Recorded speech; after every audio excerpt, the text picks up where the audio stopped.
in India, modernity is nothing but negotiated tradition. So it is always tradition that is negotiating with modernity, and tradition keeps expanding to include this. So the old expands to keep the new. But in India, there is a great need societally. We have a great need to kind of contrive a sense of continuity.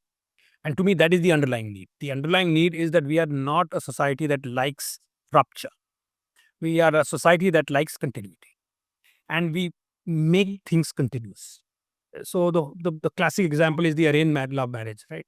Arranged marriage, love marriage, two polar opposites. Arranged love marriage will, you know, blur the lines, hybridize. The same thing about insiders bring about change. It's the same thought. The fact that you have to be within the culture.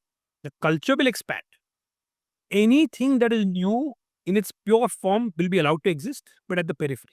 As it moves inwards, it must organize. There's an anthropologist, I forget her name, who said that, you can never talk about modernizing India without simultaneously talking about Indianizing modernity. India transforms what it is transformed by.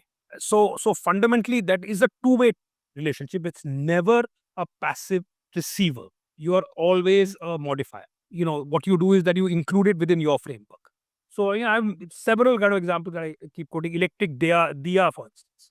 You fundamentally are saying, okay, I want this diya that lasts all time. But कौन करेगा तेल वो चला जाएगा ये वो दिया लगाया. But shape it like a wick, the lamp, so that it fulfills that function, right? That ability for tradition to have that flexibility, which is what India gets its cultural power from, is this flexibility that allows tradition never to be broken by the new. We accommodate it, we assign it a place.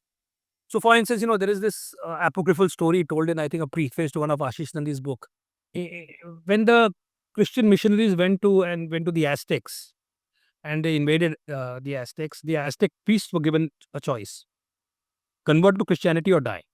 And the Aztec priests chose death, which was lauded by everybody, saying, brave people. Even the missionaries, Christians said, wow, what self-belief.